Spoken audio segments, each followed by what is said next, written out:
Get the sauce. Good morning.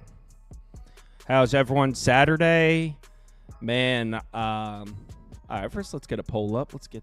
We're no NHL, by the way. System Plays can't come, and I don't have a squad as far as NHL. System Plays is the only guy that comes on, so if he's unavailable, I have no NHL. You know what we'll do while we're waiting for Chris to join? Let's run a poll and see what you guys think for NHL. I have nothing to add personally. Don't know enough to even venture a guess here, but let's see what the community thinks. Maybe the community has some leads.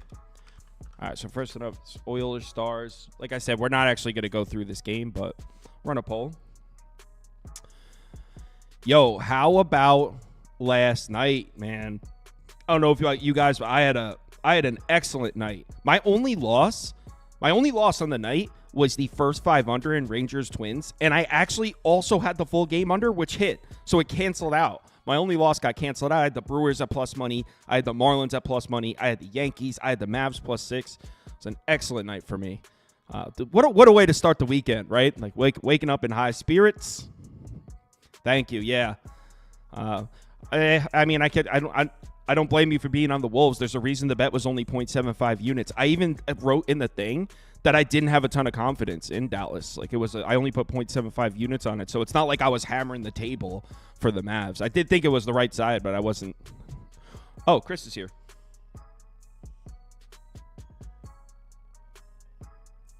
No, it's 11, but okay. So it's 11, but UCapper can't get here till 11:15.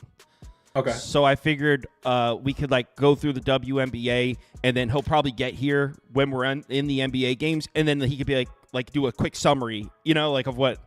So that's why I figured the best plan is. So it's just me and you for the next 13 minutes. So no NHL today. I did put up a poll. 42 people voted. 43% said they're betting the Stars. So I guess based on the very brief sample size, the very small amount of people that are in here voting, that they like Dallas. I personally don't have any knowledge to share with you there. But now we move on to the New York Liberty on the road at Minnesota. And look, admittedly, don't know a ton about the WNBA, but New York is 1-4 against the spread, and Minnesota can't stop covering. So a home dog that can't stop covering. I mean, I want to bet Minnesota here, but I mean, I also understand that in the beginning of the season, the Liberty were laying 14.5 points, 11.5 points. Now it's down to 6.5. So now maybe we start to see the Liberty cover some numbers. What's your take on it? You're muted. You're muted. You're muted.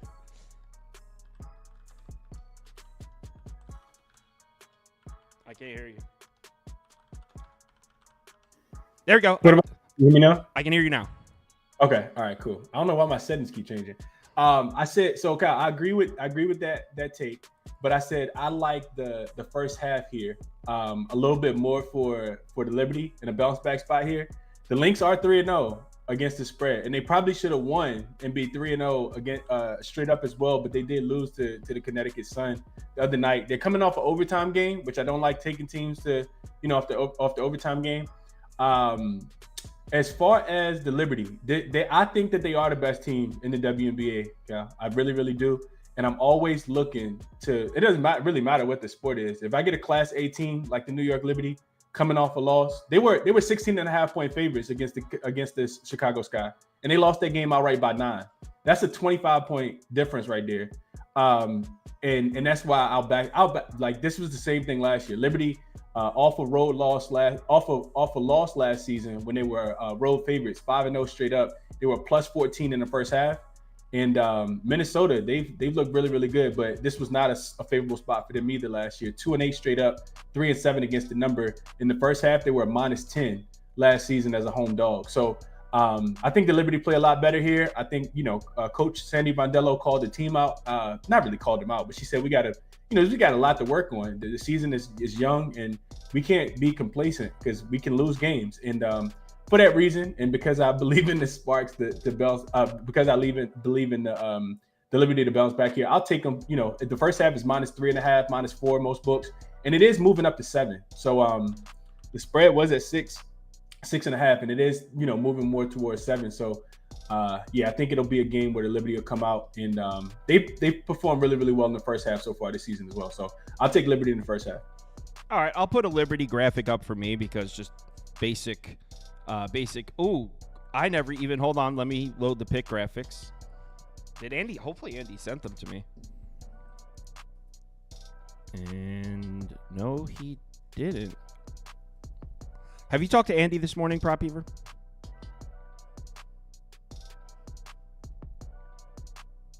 Oh, no. Once, brief hold.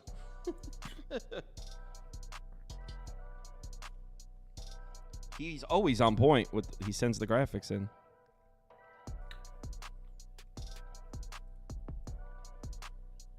So Kyle, while you're doing that, I'll add that just for people listening in, Liberty so far this season plus 18.7 net rating in the first half. They are the best first half team in the W so far. All right, so we don't have pick graphics today. Andy's at the Mets game. All right, so I'll put Liberty up for the basic thought of, in the beginning of the season, they were laying double-digit numbers, not covering. It's a combination of now the market is starting to price it correctly, and maybe as the season progresses, they're starting to get it together a little bit. So Liberty minus 6.5. I won't be betting it. Now, he told me that he was going to the Mets game. That was just, I guess I just forgot. All right. We got Connecticut Sun at Chicago Sky. Sun laying 6 points on the road here. What do you like here? Yeah. So Al, this is a game that I like the Sky. 6.5 was available. It's come down to 6. I agree with the movement coming down there. This Connecticut Sun team is really, really good. They're 4-0 straight up on the season, but they're only 1-3 against the number so far this season, and they're 3-1 to the over. They're coming off just 1 day's rest and off an overtime game against the Lynx. I don't necessarily like backing teams off an overtime game. I think the longer the game goes on, the more it favors Chicago in this spot, especially being at home. And they're a buy-on team. I've said this, towards at the beginning of the season. Chicago's 2-1 straight up and 2-0-1 against the spread because they've been dogs every single game so far. They come off 1 day's rest. They did win as a 9-point. They did win by 9 against the Liberty as a 16.5-point dog. And I think they really wanted that game for Coach Teresa Weatherspoon because she was back in New York. But I think they can keep this one within the number, man. Like I said, Connecticut hasn't really shown that they can win by margin. Like I said, only 1-3 against the number. Connecticut is the 4th-rated offense, but the Chicago Sky are the 3rd-rated defense. And they're going to continue to play hard for their team. This is a team full of dogs. And if I can catch them plus the points here, I will definitely take that. And trend-wise, favorites coming off an overtime game with just 1 day's rest, 32 and 39, only covering about 45%. With an average line of 6.5, which is where we see this today, they're winning by an average of 2 points. And that's across a 71 game sample. So I'll take the plus 6 here. All right. You know what? I'll put it up for me too. That sounded good. Probably not going to be betting that one though. I still only have placed one WNBA bet this year, and it was the Storm. They lost in overtime. Yeah, WNBA's been good, Kyle. It's been really good to me. Thank God for it. Even though we both cashed yesterday in the NBA because I had the first half. I got in and got out. I saw you hit 3 in a row. Yeah. Yeah, I got 2 in a row myself. So, yeah. I mean, I was red hot. I went 6-1 over in the second round over a 7-game stretch. Then I lost 3 in a row. Now back 2 in a row. So, nice. It comes and goes. Yeah, up and down. Marathon, not a sprint. Don't look now. But the Indiana Fever have covered 4 in a row. They're now 4-2 against the spread. So all the people that were fading the Fever have now lost 4 straight. Yes, they have. So this line was at 12.5 last night, and if you wanted it, I think you probably should have jumped in on it there. The Aces have not really shown us that they can cover any spread. So you get one team. If you're just looking at the numbers here, Kyle, like you said, they've covered 4 in a row. They got their first outright win. They are 1-5. They were the second. I think it's only one team that hasn't won a game, which is the Washington Mystics, which we'll talk about here in a second. But so you have one team that's super good against the spread right now, 4-1, and you got the Aces that's 0-3. They are 2-1, but they're 0-3 against the number. And the Fever, like as far as the spot says the back the Aces. It's just really, really difficult to do so right now with how bad their defense has been, Kyle. So Indiana is they're on the second leg of a back-to-back, coming off their first win with traveling from LA to Las Vegas. That's not too bad. And but still back-to-back. Still back-to-back though. Back-to-back, third game in 4 nights, and a fourth game in 6 nights. The WNBA did not do this team any favors, Kyle. We talked about this before. Yeah. WNBA did not do this team any favors to start the season. Not only did you have to take on the Liberty twice so far, but you also had the Connecticut Sun in here twice as well. So those were 4 of their first 6 games. But then also this team has played 6 games.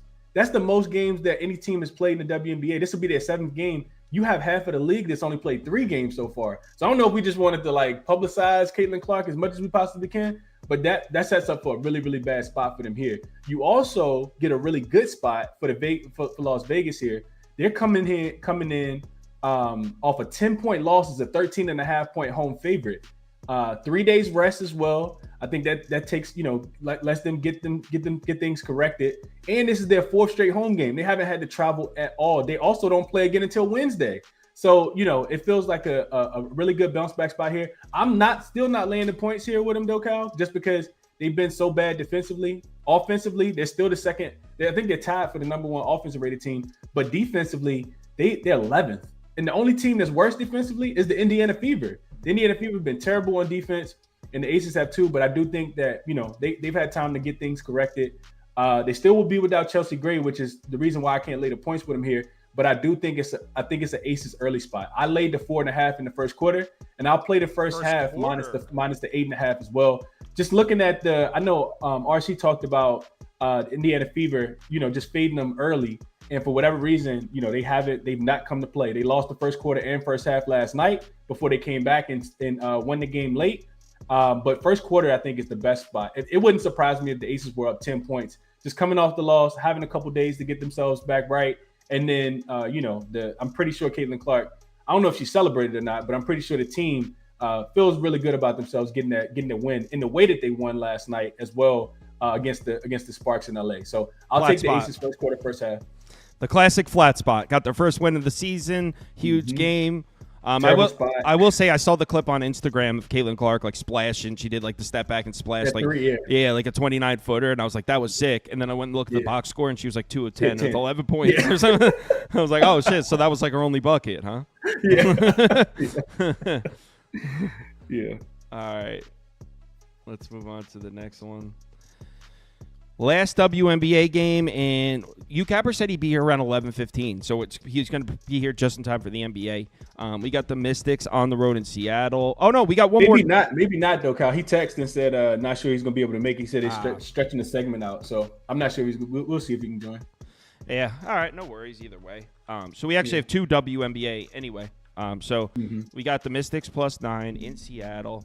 Storm laying 9. There's no way. I don't know shit about the Washington Mystics, but I know I will not lay 9 points with the bum-ass Storm, man. No way.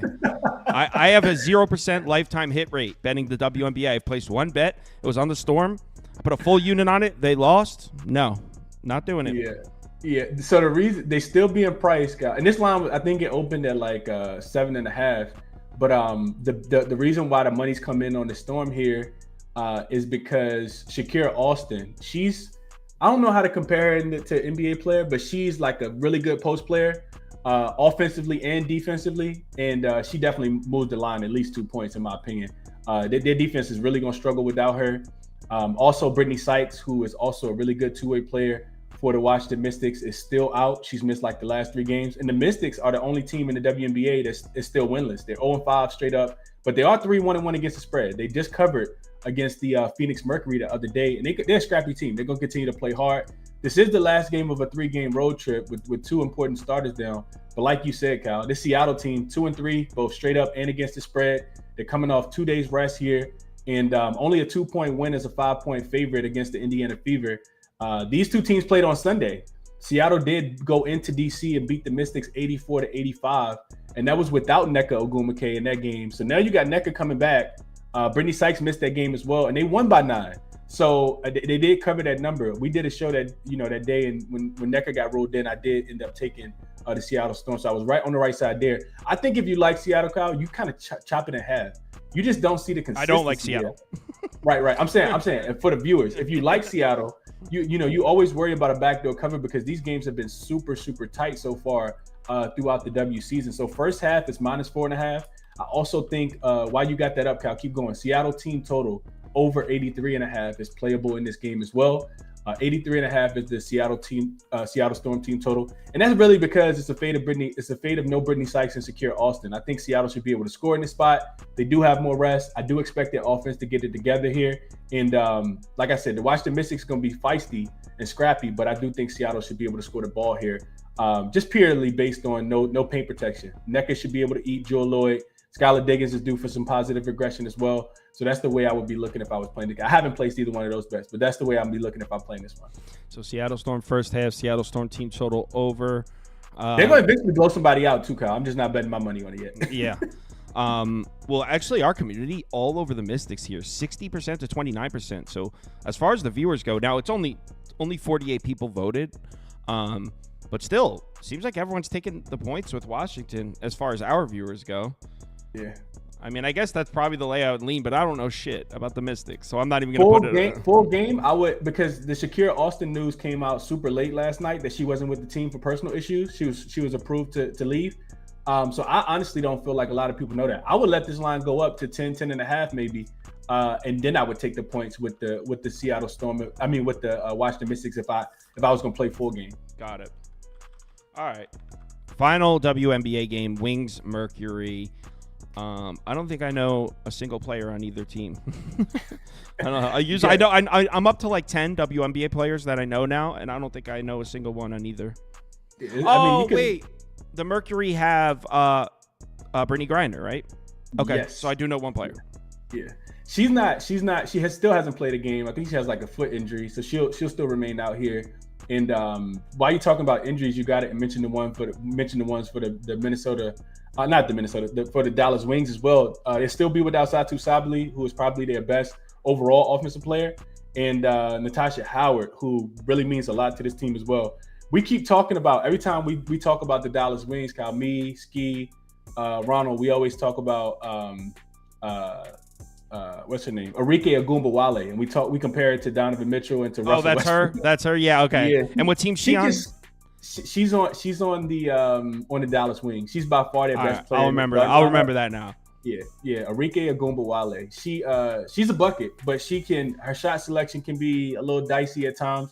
I actually like the total in this one, Kyle. I like the over here, sitting at 160. I think it's up a tad bit. It opened at 166.5. I think I saw it at 167. These are the two fastest paced teams in the W. You got Phoenix that comes in here, the 5th highest offensive rated team.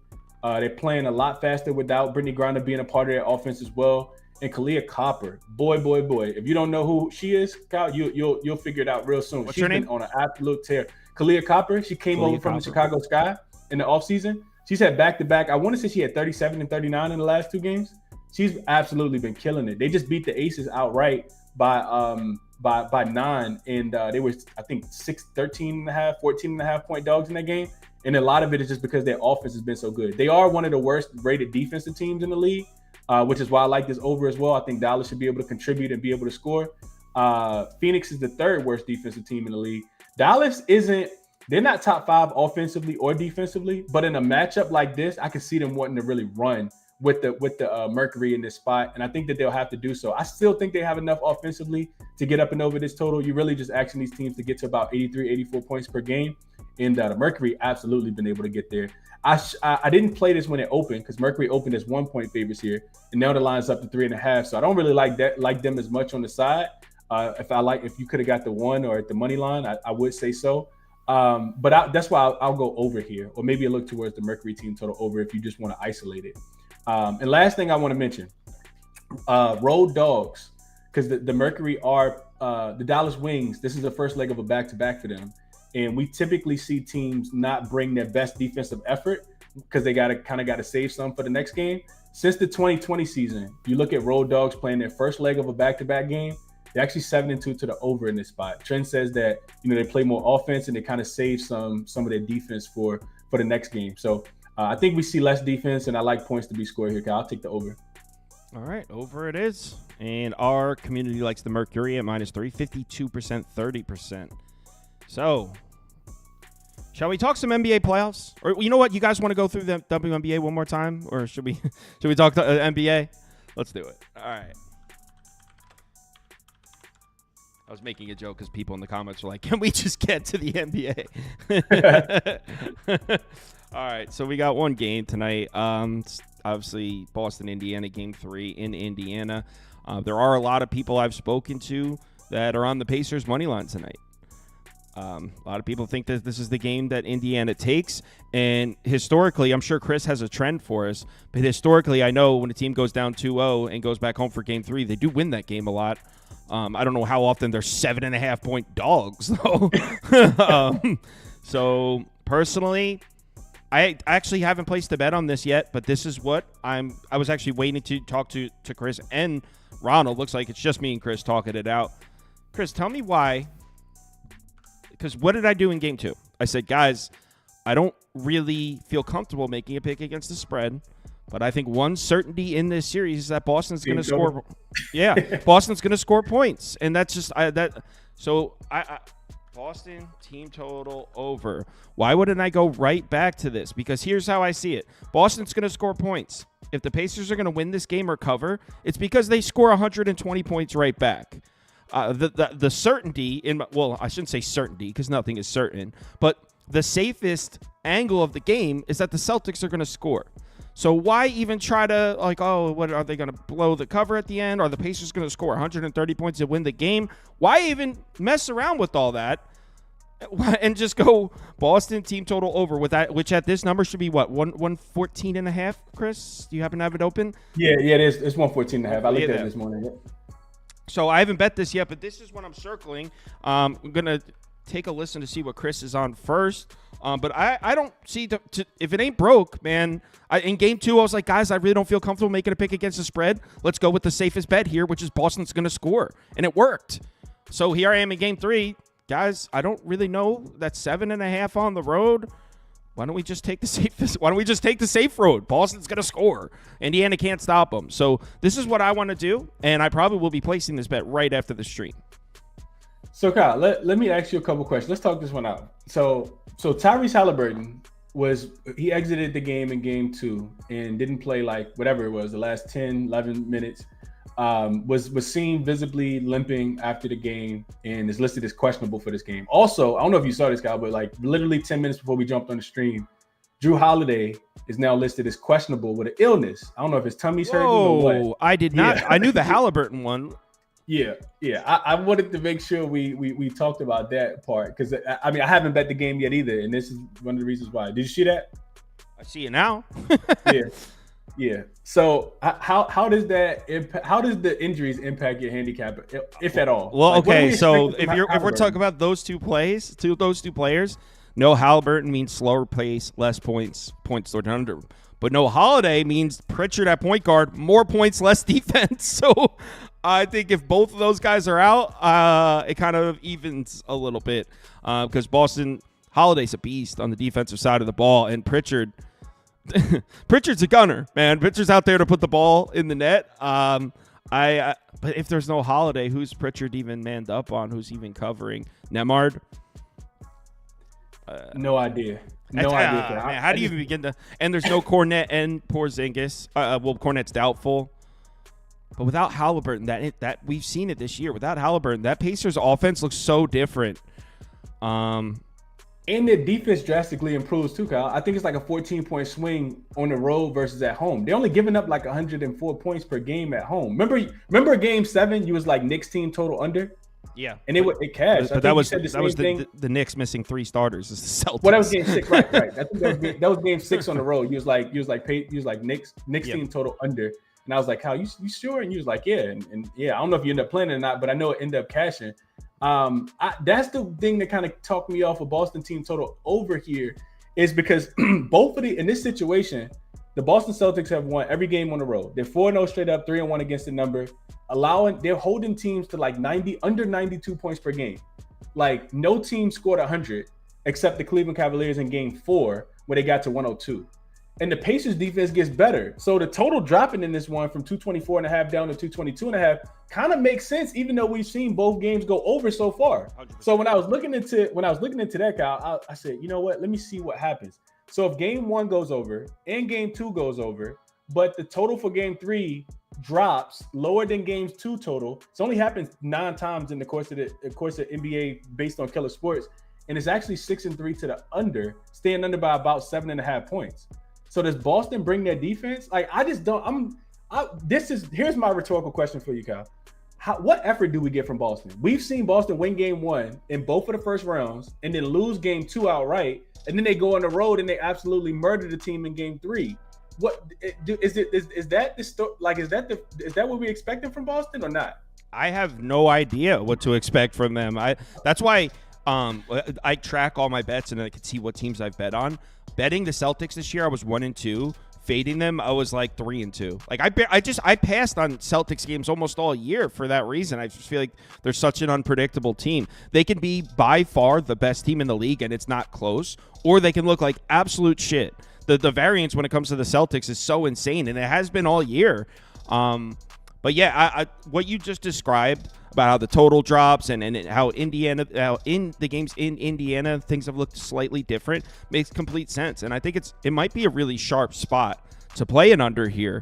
But personally, I didn't even bet it yet. But personally, I just think I can't see the Pacers defense. Ronald, Coffer is here. Coffer.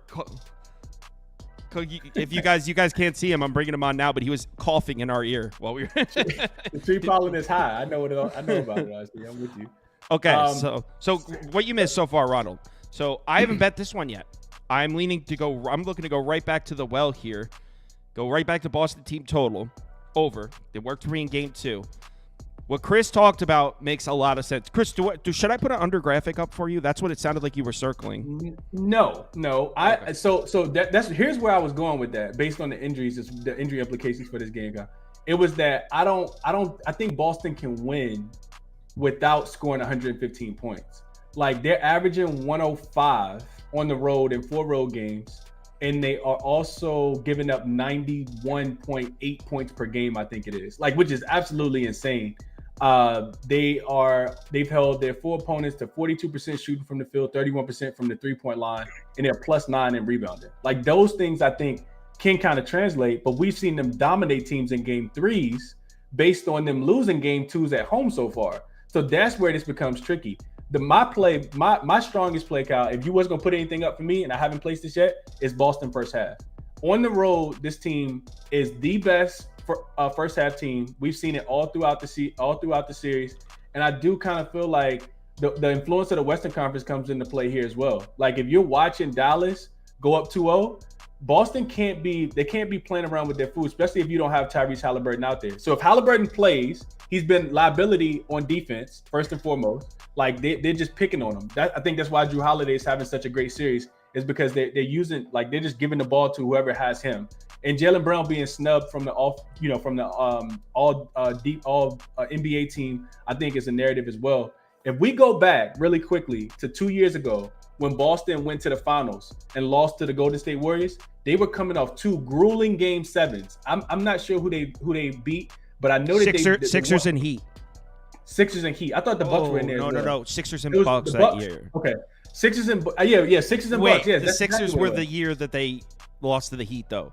So I think I'm mixing up the year with this. That Sixers series was the year last year. Who was the year you're talking about? It was Bucks. I know it was Bucks for sure. I just couldn't rember who the other team was. Who the hell was that other team? I don't know. I don't care. Look, Kyle, here's my point. Stay with me. Stay with me here. Stay with me. I think a big part of who wins the finals is based on rest advantage, right? And if you're Boston, you've had the easier path here. But Dallas going up 2-0 yesterday, like, Boston probably sees that and thinks, like, we have to go ahead and do our, handle our business as well. I think the Indiana crowd is going to be rocking tonight. They're +9 in the first quarter, but Boston +7 in the first quarter on the road, and I do think that defense shows up. Here's my overall cap of the two teams. The Indiana Pacers are great offensively. The Boston Celtics are great offensively and defensively, and I think that's what shows up here is Boston's defense. So first half, I can get them at -2.5. I really, really like that number for Boston to be winning by just one possession at halftime here, even though they are on the road. So I like Boston first half more so than anything else. It was Bucks and Heat, by the way. Sixers was the following year. So anyway, I like a lot of what you said, and this is where like what you said kind of has me leaning. I'm not gonna bet this, but what if I split my money in half and went here? Broncos. No, I mean I can see it. What if I split my money in half? Go here. That way, if your take on that sharp under. Because I actually like what you were saying. It makes a lot of sense. They dropped the total. The games have looked different in Indiana. If that sharp under is the move, I still think I can get both of these. So, and the last thing I'll say before we kick it to RC is if Halliburton doesn't play, the Pacers offense, Pacers defense gets a lot better. That's the last thing I want to say.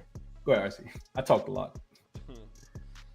Yeah, no, I didn't hear everything you said. But it sounds like you were kind of leaning towards the under, and I actually took the under at 223.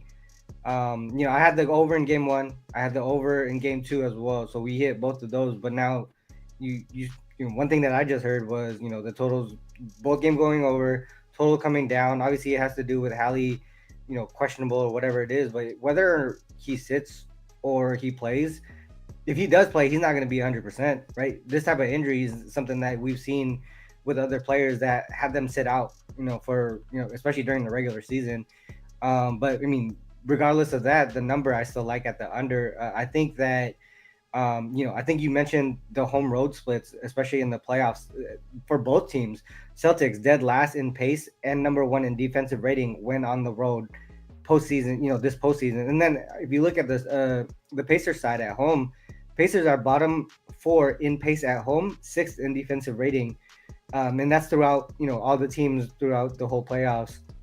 And then if you look at the 4 road games in the postseason for the Celtics, you already called this out, Chris, but 91.8 points per game allowed. And in the 6 home games so far this postseason for the Pacers, they're only giving up 104.5. And, we're seeing a number up to 223 or whatever after these huge over games. I think that's something that's sort of telling. And then one other thing too, you look at this Pacers team, and when you look at overs, you expect a lot of free throws too, right? Because time stops, more possessions. The Pacers are one of the worst teams in this postseason at getting to the free throw line, and the Celtics are number 1 at limiting opponents to get to the free throw line as well. So these things, I mean, obviously they've been shooting, they've been shooting well. They've gone to the over the first couple games. I was able to get those right, but this time I'm looking towards the under here for multiple reasons. And I think, like what Chris said, I think there's a piece of it that says, we're down 0-2, right? We gotta show up on the defensive side of the ball with or without our best player on the court. And we also seen it too when especially if Hallie sits out, the first game that these key players come out, every role player steps up. And a lot of it, I mean, whether it's on the offensive side of the ball or not, most of that effort that they come out with is on the defensive side of the ball. And I think, if I'm not mistaken, the Pacers this season are 8-5 to the under without Hallie, if I'm not mistaken. But that might not 100% sure. I think that was the last thing I saw. But they're an under team without Hallie on the lineup. And if he's hobbled, not 100%, that's going to affect the pace as well. I mean, I do.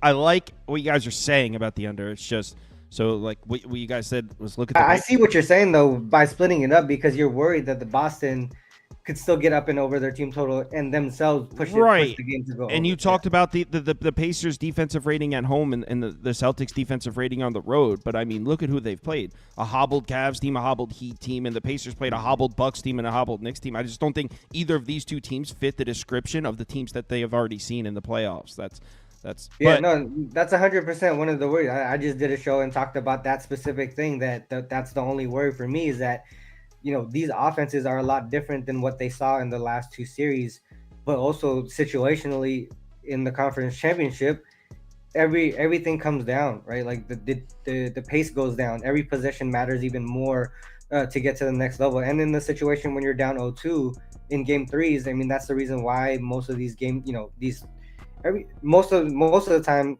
after game two, a lot of these series in the finals and the conference finals, they tend to go under because of these types of situations, being down 0-2, and every possession mattering, and how they adjust on the defensive side of the ball. Yeah, I hear you. Well, we will see. And we are actually 5 minutes late as far as going into MLB time. So let's switch it over. You, Capper, appreciate you rushing over to get here. Make sure you follow these two guys on Twitter. They both do a great job. That's why I keep asking them to come back. So definitely give them some support. Follow them on Twitter. They both, Chris has a daily YouTube show early in the morning. You, Capper, says his show's coming back. So hopefully we get asked to come on as guests. Maybe hopefully 100%. We make the cut. Yeah. But, all right, guys. Good luck. Enjoy your weekend, guys. Best of luck, fellas. All right, let's talk some baseball. 3. We need Toast Beaver. I hear my voice echoing, Toast. I think you might have the volume up a little bit. All right.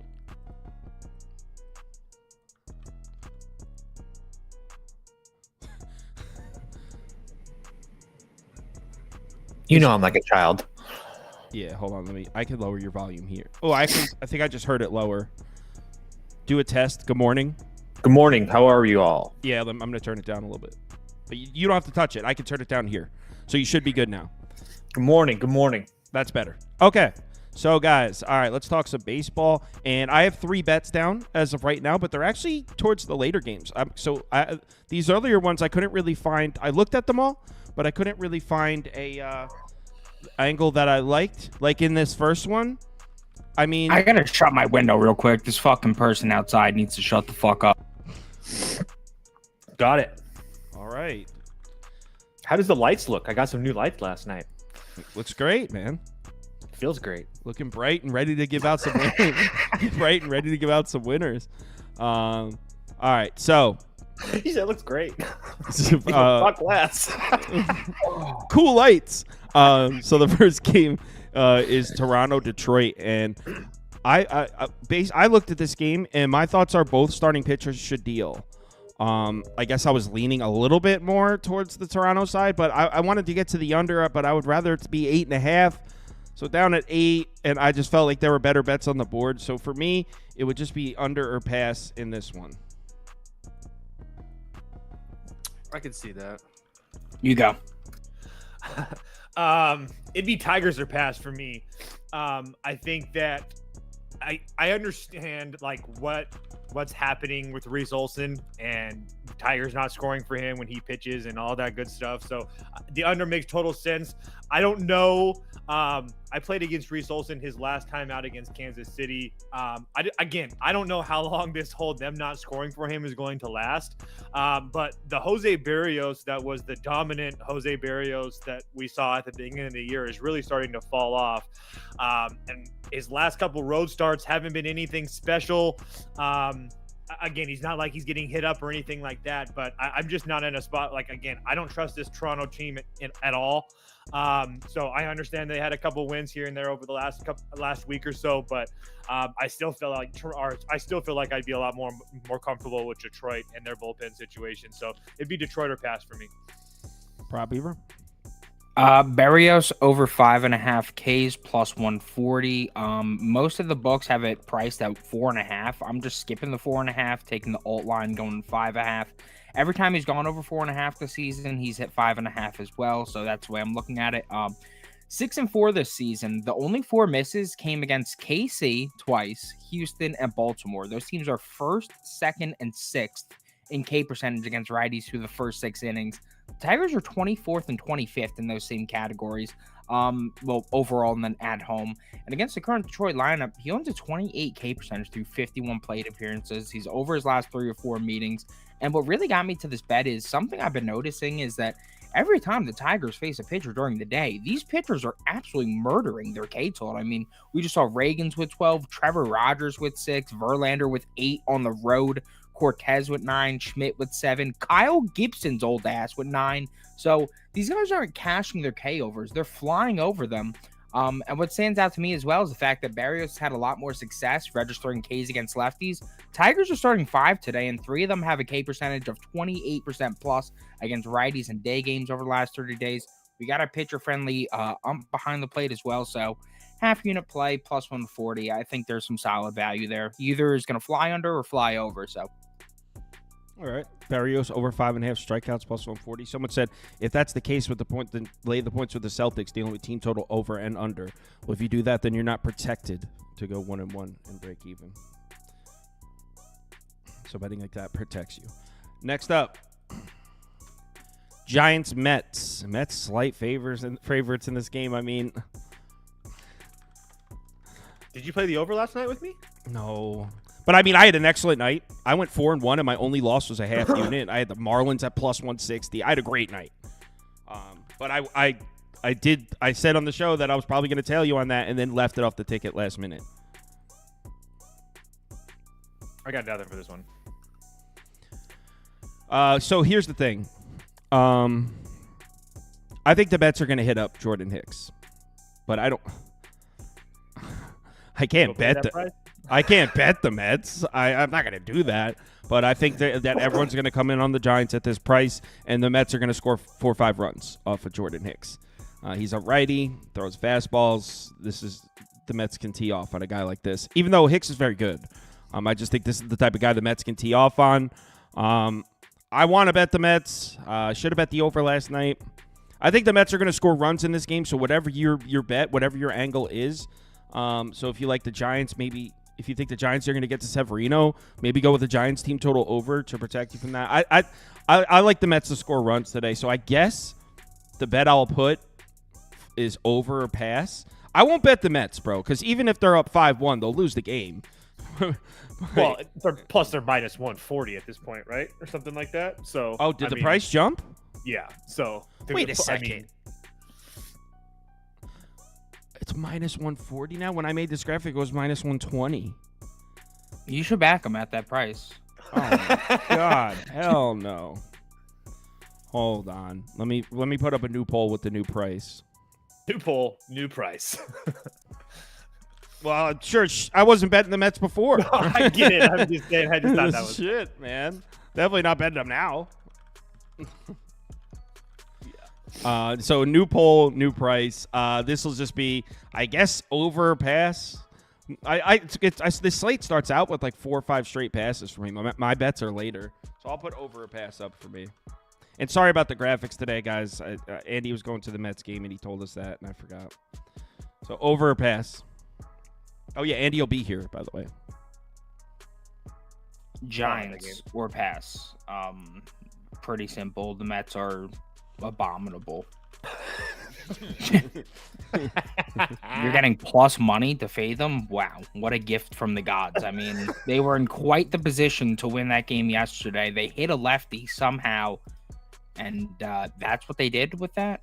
Wow, good luck to them today. Toast. It's over or pass for me as well. Or for me, I wouldn't lay. It would be the Giants for me as well. I do feel like they have the starting pitching advantage. I would take Hicks over Severino. And again, I understand that it happened in a weird, funky way late in the game. But again, here we have another situation where the Giants are scoring runs late. Again, over their last couple games, let's just go off their total: 8, 7, 9, 6, 4, 14, 10. This team, regardless of how they're doing it, continues to find ways to score runs. Not to mention the fact that the San Francisco bullpen, Camilo Duvall's, I think, worked every single day this week, and that's not an exaggeration. 1, 2, 3, 4, 5, 4. Yeah, 4 days in the last 6. Tyler Rogers has went 3 of the last 4. Ryan Walker has went 3 of the last 4. That San Francisco bullpen is just absolutely taxed right now. That's the only reason that it's really hard for me to bet actually San Francisco. And then if you flip it over to the Mets side, Reed Garrett has went 2 of the last 3 days. Jorge Lopez went 22 yesterday. And good for Edwin Diaz. He got in there and got 14 pitches yesterday. So I guess the Mets have a tiny advantage in the bullpens. But that's about it. Doesn't it scare you guys a little bit that the Giants' first 5 price with Hicks on the mound is plus 115? Someone just said that in the comments, and I was looking at that before. I'm not scared because I'm not betting the game, so who cares? Let's move on to the next one. Orioles, White Sox, and no way. I got 2 bets. You have 2 bets in this exactly. Fetty on Fetty on Fetty. Yeah, I got first 5 and full game, but I'll let Beaver go because it's gonna sound better. I don't know. Are you on money line or no? Money line, yeah. Okay. I'll ride or die with my king, Eric Fetty. If there's one man who respects my coin, it's Eric Fetty. Even after losing the first 5 the last 2 days, the Sox are still 10-2-2 to the first 5 money line in their last 14 games against a starting right-handed pitcher at home. And I feel like this is the best matchup yet this series for them to get the job done and cash us out. Eric Fetty's been pretty vulnerable on the road thus far. That has been quite clear, but you cannot say one bad thing about this man at home. 1.14 ERA, 2.46 WOBA, 21.3 KWB percentage, 0.88 WHIP. I mean, he's been truly elite. I understand that the Orioles were able to get a Flexen and Clevenger back-to-back days, but to put it kindly, they're not very good. Fetty is good, and he sees this Orioles team away from Baltimore, a lineup that versus righties through the first 5 on the road this season is 23rd in WRC+, 17th in ISO, 25th in OBP. On the other side, we got Albert Suarez, and through 3 starts, you got to give him credit. He has looked really, really good. But he faced a then-dead Twins lineup, a then-dead Angels lineup, and when he saw a lineup that was actually hitting the ball a bit against the Oakland, he got rocked for 8 base runners and 4 runs through 4 innings of work. Say what you want about the Sox bats, but at home against righties, they've been pretty respectable. The last 12 to face them, 4.28 ERA, 1.41 WHIP. They've managed 2+ runs through the first 5 of 14 straight righties. And if Fetty could just have a quality start here, then plus 145 is way too good to pass up in terms of redemption after Clevenger boned us in game 1. So, yep, that's what I'm rolling with here. So what's the bet? No, it's White Sox first 5 money line, plus 145. You say it in the beginning when I'm still doing the poll, and then I'm trying to. Yeah, my bad. I understand how hard it is now that I've done it myself. So like you say your bet in the beginning, and then you're describing it, and I'm trying to pick up on what the bet is based on your. Yeah, I will be more cognizant next time. So in this one, I got nothing. I mean, if there was a spot to take a shot with the White Sox in the series, it would probably be this game with Fetty against Albert Suarez, but no way. Pass. Yeah, so I split mine up. I put 0.35 on each of them, plus 140 in the first 5, plus 162 in the full game. White Sox too? Yeah. Not to mention, the only thing that I can really add to Beaver's stuff is the fact that, like I said yesterday, I felt like that game, I felt like the White Sox were going to score some runs yesterday after that BS happened. I feel like they probably had a really good chance of winning that game last night. And now you flip it up. I mean, Beaver just talked about the first 5, and now you flip it over to the full game. Kimbrel's went back-to-back nights. Cano's went back-to-back nights. Colombo's went back-to-back nights. And I have a White Sox bullpen that the only person that's went back-to-back nights that's unavailable is John Brebbia. Kopech and Leisure and Schuster are all ready to go. So at a huge plus price, I'll take my chances here for the Sox to pull out a game in this series. They're going to have Crochet against Radish tomorrow, and I think that the Orioles probably get to Crochet. So I think this is the best chance for the White Sox to win the game or this series. So at a big plus price, I'll split my money 2 ways and see what happens. I mean, like I said, I'm not doing it, but if there is a spot in this series to take a shot on Chicago, you would have to say it's this game. But yeah, I'm not. I'm not. But you know what? As far as Orioles and White Sox games go, there's a lot of people betting Chicago here. It's 50-36, 50% Orioles, 36% Chicago. So Orioles won the poll, obviously, but there's a lot of people watching that are playing the White Sox with you guys. So maybe it's a White Sox spot. I'm not paying to see it, but I'll root for you guys. Thank you. All right, so next up is Rangers, Twins, and Heartbreaker for me. That's night. That's right. You had the Rangers. Yeah, I had the Heartbreaker. I had the under. And the poll is running. 1 second. Sorry. Okay, so I have 2 totals, and I thought this might have been one of them, but no, this is a lean. I am down to bet this. I kind of just wanted to see these. How do you not go right back to the under in this one?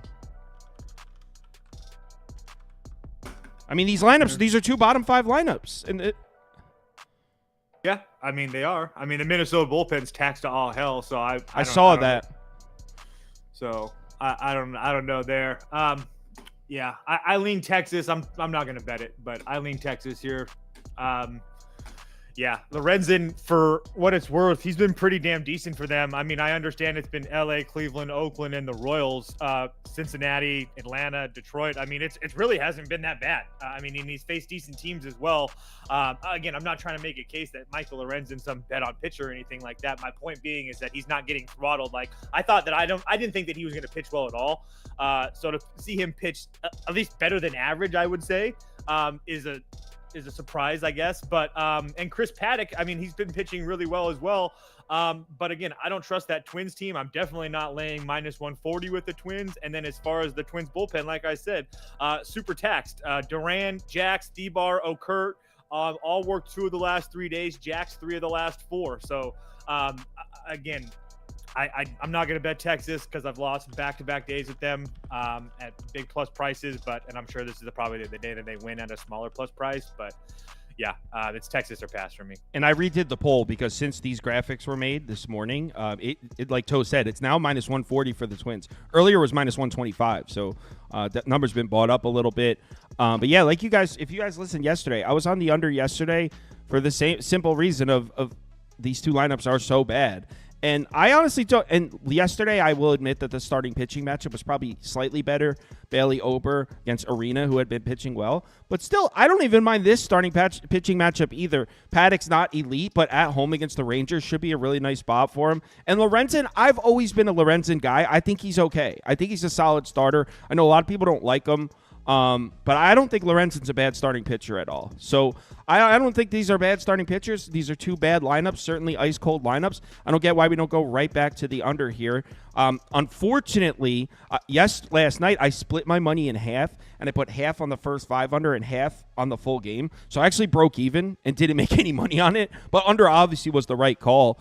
So yeah, I'm going to go right back to the under here. I'm going to start a list because this one I didn't actually bet, but this was one of the ones I was considering adding. I wanted to talk to you guys first, so I'm going to put it on my list.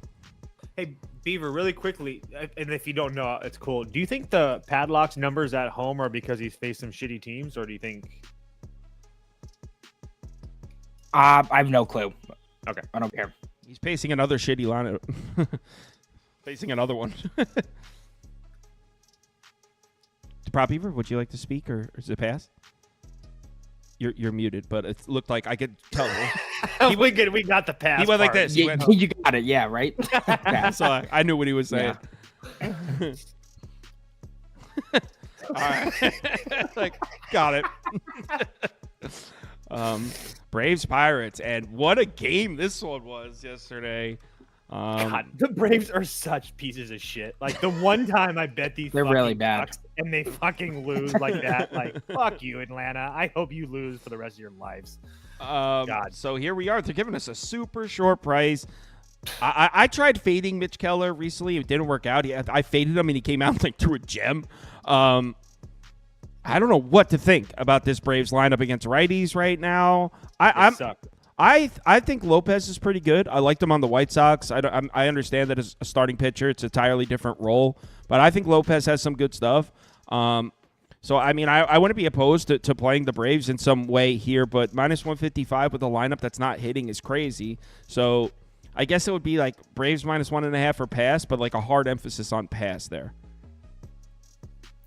Toast, can you go real quick? I'm posting something on the site. Yeah, you're not gonna hear me say Braves -1.5 for a long time. Again, maybe ever.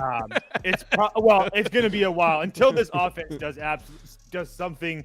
It's gonna be a while. This team fucking sucks. I understand that I'm the Braves hater, and I'm going to lean into it for a while now because they are starting to become a dog shit organization. So we'll see what they are. 4-6 their last 10, 10-10 their last 20, 16-14 their last 30. They're barely a 500 baseball team, guys. Keep that in mind. Did you say 16-14 their last? You say 16-14 their last 30? Yes, they are barely the Atlanta Braves are barely a 500 baseball team this year. They are just like the Texas Rangers. It'd be Pittsburgh or pass for me.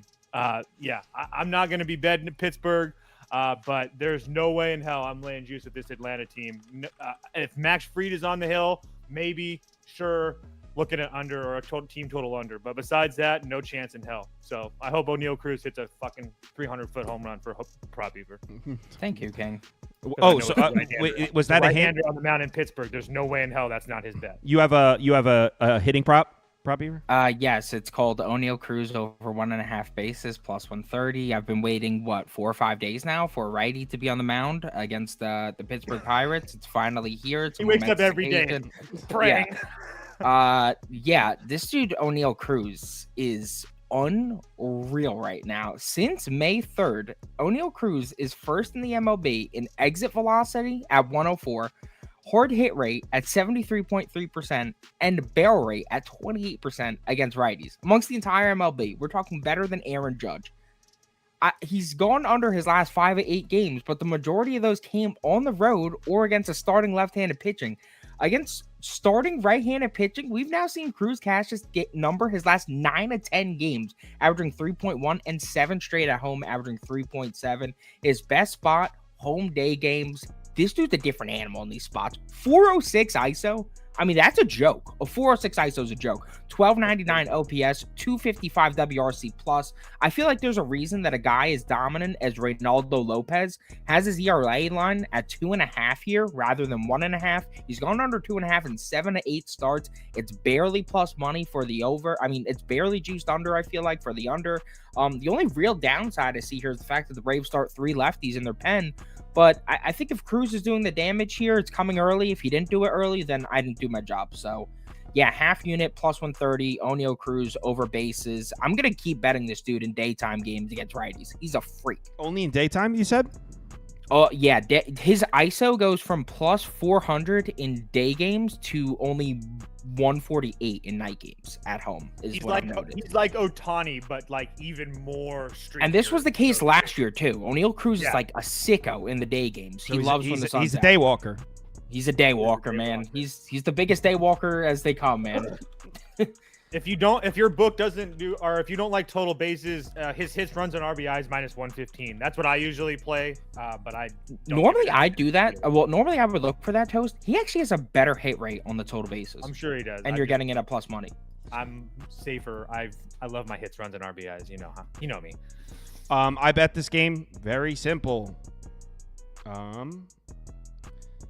It's by the way, for those of you listening, we're talking about Seattle, Washington here. Logan Gilbert pitching against Trevor Williams, who's been a machine, and under. Easy peasy. Under up. Logan Gilbert is due for a good start. He's had a couple rocky ones in a row, but we know Logan Gilbert can deal on the road. The Nats lineup it's been dying for a month now. Yes, we've seen little spurts here and there, but as a whole, the Nats lineup has been trending downwards. Logan Gilbert should deal here. On the other side, you got Trevor Williams, who's been really good, making a home start against a Mariners lineup that hasn't been hitting, against a Mariners lineup, say it with me, during the day. This is under. This score might be 0-0 after 5 innings, so if you want to stick to the first 5, I'm on the under. Beaver, go ahead. I just locked this in as we were speaking. That's why I told Toast to go first when we were talking about the other game. I went with Trevor Williams over 4.5 Ks plus 162 on FanDuel. This is a pure play on the number for me. No, I don't think Trevor Williams is very good. And yes, I do believe he's due for regression, but you give me anybody with a pulse, throwing with the right hand, to record 5+ Ks in against the Mariners in a day game at plus 160, and I will bet anybody. And on top of that, Williams has actually given us a reason to back this dude at home and have some confidence in doing so. He's under his last 4 or 5 starts, but all 4 of those unders were on the road. He averaged only 3.4 Ks in those starts. But look at his 3 home starts this season. 5, 4, and 8 Ks. That was against Pittsburgh, Houston, and Baltimore. They are 13th, 2nd, and 7th in K percentage against righties through the first 5 innings. This is Seattle. They are dead last. And he's been competitive with that number every time against far more disciplined lineups. I mean, we have now seen 19 straight righties hit 5+ Ks against the Mariners, and we're getting plus 160 at home in a day game with a neutral ump for Williams to go out there and burst through with a 5+ K performance after 5 combined his last 2 times out. Yeah, I really think this is a nice spot for Williams to go ahead and do so. I could see him giving up a few runs, I'm not going to lie, but I don't really care about runs. I care about Ks. And at plus 160, there's a ton of value on him to get 5 of those today. So that's my play in this one. Someone in the comments said, no way I could fade the Nats after looking at their bat speed. One thing I will say, Logan Gilbert, I don't know if I exactly love the spot on the road against a bunch of lefties. If Come you look at on. the splits No, thus far, I disagree that's there. his worst spot. No. That's his worst spot thus far. I'm not negating that. I'm saying he's had a couple rough starts in a row and a road start where he's been better against a Nationals line that has been hitting. It seems like the perfect spot for Logan Gilbert to deal. Okay. All right. I'll give you that. We'll see. Nats money line for me. Plus I would agree with that too. 142 on FanDuel. Just been waiting because it's been going up a little bit. Yeah. So first and foremost, we all know I love Logan Gilbert on the road, no matter what. But this Mariners team just really isn't playing the baseball that they were 2 weeks ago. 4-6 their last 10, 10-10 their last 20. Barely playing 500 baseball. I know I speak about that a lot, but that means a lot to me as far as current form goes. Trevor Williams, couple back-to-back. I wouldn't even say bad starts. One of them against Philly gave up 4 1/3, went 5 hits and 3 runs. But my point to all this is going to be is that Trevor Williams has 7 starts. 5 of them have been on the road. His 2 starts at home, 6 innings, 3 hits, 1 run against Houston, 5 innings, 2 hits, 0 runs against Baltimore. Both of those offenses I trust way more against more than the Mariners, even with Houston having its problems. Regardless, I just don't feel like we should be laying this huge number with the Mariners right now. Again, I understand that Logan Gilbert's been really good on the road, but their offense, as Beaver has established for a long time, isn't as good during the day.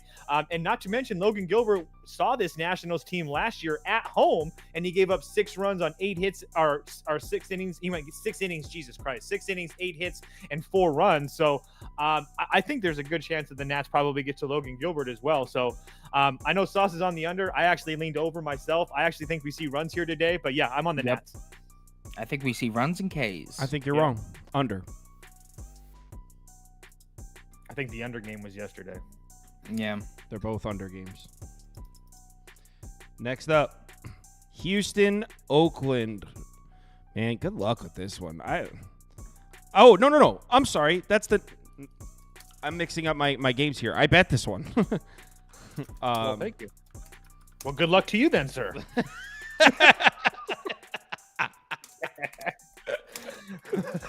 Oh, shit. No, I bet this one. So another one with a pretty simple explanation for the bet. I went over 8.5. This is the second total. I have 2 totals today. The under in the last one and the over in this one. Arrighetti, do I really need to explain to you why Arrighetti's going to give up runs? Simple explanation, because he always does. He just always gets hit up. Not to mention, Oakland was slumping a little bit. They kind of maybe still are, but they've been pretty good offensively at home this year. So at home against Arrighetti, I don't see Arrighetti going on the road and throwing 5 shutout innings here. Just because he always gives up runs, no matter who he's pitching against. And Oakland at home really hasn't been that bad on the season. So I expect to see so Oakland get to Arrighetti. And on the other side, you got Houston against a lefty. Not to mention, this is the 3rd time they've seen J.P. Sears in a month. So, yeah, J.P. Sears actually pitched well against Houston in the first 2 times, but it's the 3rd time seeing him in a month. I expect them to get I think we're going to see a lot of runs and a lot of runs early. This is his 3rd time? Hold on. Arrighetti is seeing this team for the 3rd time. No. Other side, Sears. Searsy? Oh, why? Second. It says second time now. Okay. Yeah, it can only be a second time. So it's it's the second time in 11 days. But what? There was one. That is, yeah. Second time in 11 days. What the heck? Weird. That doesn't change anything. But why? No, I was just making sure that. Why did I write down 3 times though? He's faced him 3 times. He faced him 3 times last year. Maybe I was looking at one of. No, it was definitely. I looked at his. Let me just make sure my spreadsheet's not wrong. That's what I'm. But while he's figuring that out, I'll just say this: J.P. Sears, his starts against Houston, he has 4 of them. He has 4 of them since 2023, so the most relevant. 3 of them have been on the road. All 3 of those fantastic. The one at home, 5 2/3, 8 hits, 5 runs. I honestly, I haven't bet this yet, and I know that Arrighetti is bad. But I also feel pretty strong that this Oakland lineup is falling, and they're falling fast. So it would be Astros -1.5 at a nice plus 110, 115 number. Again, I understand Arrighetti's been bad, but on the road at Yankee Stadium, I give him a little bit of a pass. On the road at Wrigley, I kind of give him a little bit more of a pass. Or not more of a pass than Yankee Stadium, but a pass. And then on the road at KC, like, again, another team that one of the best home teams in Major League Baseball. I'm sorry, Oakland doesn't fit that bill for me. So I truly think that Houston probably get to Sears. Does Oakland probably get a couple runs? Yeah, but I think when it's all said and done, Houston wins by 2. I found it, by the way, in the spreadsheet that, under the pitcher game logs. That seventh row was pointing at the wrong data. So it was actually St. Louis, but on my spreadsheet it was coming up as Houston. So it's the second time he saw Houston in 11 days. Fix it, though. That won't happen again. Beaver? Didn't look at this game. I have no clue. All right. Next up. By the way, our community in that one, 58% Houston, 22% Oakland. Kansas City, Tampa. Oh, man. I wanted to take the Rays here. I wanted to do it, man. I didn't, but like I wanted to / I still want to. I think Savali's going to pitch well. I do too, Kyle. He'll So pitch do well, I. though. Really? Oh, man. Yep, I thought I was going to be the only one. 2.5 earned runs is my top play today. Your top play today? Yeah, I really like this as a buy low spot on Savali and a sell high spot on KC, who beat up on a lefty yesterday. Listen, Savali on the surface, the guy's having a brutal season. I mean, 5.92 ERA, 1.7 home run per 9, 1.37 whip. Those are all the makings of a pissed pitcher. But all the other numbers I'm seeing here tell me that this guy is still pretty good. They're all on par with seasons where he's performed at a very high level. And now he's going to be at home where he's had some significantly better results. On top of that, Savali has excellent history against this Royals team. Through 92 plate appearances, the Bats own just a 170 average and 559 OPS against them. In his last 5 starts versus KC, all since 2022, Savali's 4-0 with a 1.59 ERA, 0.71 whip, and a 106 home run per 9. He went under all 5 times, averaging 1.2. And sure, the Royals did hit up a couple of righties at home, but this offense is a night and day in terms of their production against righties, whether it's at home or on the road. At home, they're 4th in WRC+, 5th in ISO, 1st in OBP, top 5 offense. On the road, they're 29th in WRC+, 21st in ISO, and 30th in OBP. I mean, through 2 innings yesterday against the opener, Sean Armstrong, they failed to record a base, and they struck out 3 times in 6 plate appearances. The last 14 of 16 righties that faced the Royals at home have gone under this total, averaging just 1.2 earned runs allowed. And if we do some line readings here, his outs line is at 16.5 juiced over. He's failed to go over that line in 6 straight starts. Why would they have that juiced over? Well, with 17 plus outs, Savali's 15-6 to the under since 2022, averaging 1.8. Gross bets are the best ones. I've said that all season, and usually we tend to hit those. So praying to God, this is one of those. Bring it home, Savali. Don't be trash today. Toast, I know you're about to say Royals money line, but does this at all scare you? The entire planet is betting the Royals here. I'm really not even worried about it, to be dead honest with you. So, yeah, I'm not worried about it at all. I'm pretty sure the planet was betting them yesterday too. So, yeah, I'm not really worried about it. Like I said, this team is absolutely rolling right now. Their last couple of games, 8, 10, 8, 5, 6. I mean, this team is scoring runs. I get they were at home for some of them, but they just put up 8 runs yesterday. And yeah, they didn't look good the first 2 innings, like Beaver said, or the first 3 innings. And then they scored a run in the 4th, the 5th, the 6th, and the 7th innings. So this team is just figuring out ways to win. Like I said, 8-2 their last 10, 14-6 their last 20, 20-10 their last 30. While Tampa Bay is not even a 500 baseball team. Yeah, so I'm going to continue to bet the Royals, especially if you're going to give them to me at plus price against this Rays team that finds ways to figure out ways to lose games, especially in the Trop where they're not even 500 either. So yeah, Royals money line. Oh man, I wanted to bet the Rays, man. How about this? Okay, I give you that you can't fade the Royals because they're red hot. And I get it. But what about an under? If Beaver's right, then you're probably good. That the graphic on the left says 11. That's not right. It's 8. The total's 8. I haven't been right a lot lately. Just Someone's saying it's a pick 'em. Annie said someone said it before. It's a pick. I'm still seeing -115, -117, -118. Yeah, this is the game where it depends on what book hold you on. have. Let me refresh the page. Actually, So I line chopped a little bit. Yeah. let me do a page refresh because maybe I was just looking. The two books you can get the Royals at plus money is DK and Bet Rivers. Yeah, they're right. It is mostly a pick 'em. There's still a couple -115s, but there's a lot of -110s. So the people in the comments that said that were right. Just one thing I must say: be aware of Brady Singer in the road day starts. Be aware, my friends. Well, it's a good Not thing good. we're in a dome, so he doesn't have to see the sun.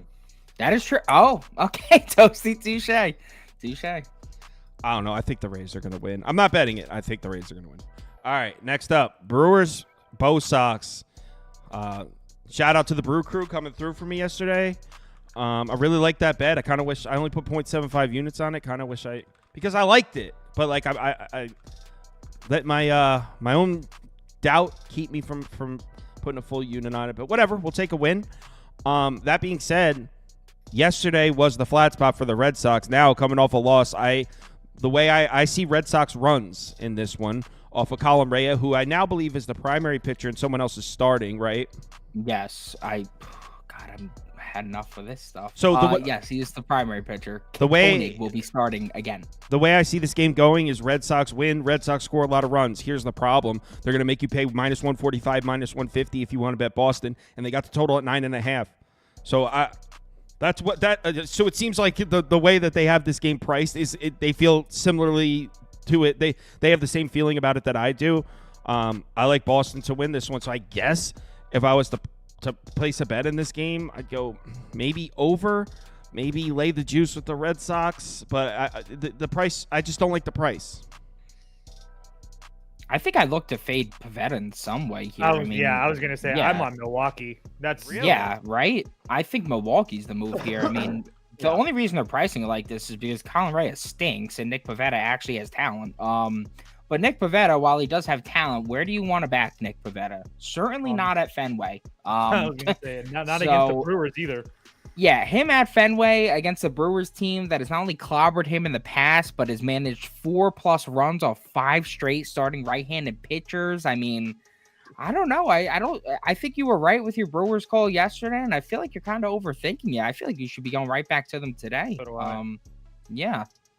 I mean, did they even use any of their high leverage arms yesterday? Bryce Wilson threw 6 Ks. The things that I was seeing yesterday in that game was wildly alarming for me with the Boston Red Sox. You're striking out 7 times against Bryce Wilson. Retire.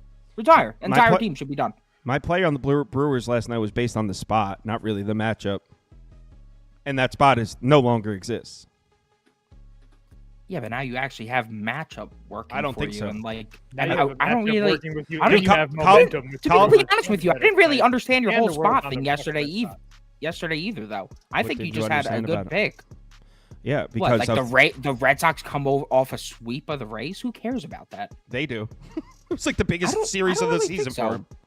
The biggest series of the season. Okay, that's crazy. I don't know. They swept the division rival that has owned them for a year. Yeah, biggest season, biggest series of the season for the Red Sox this year was that.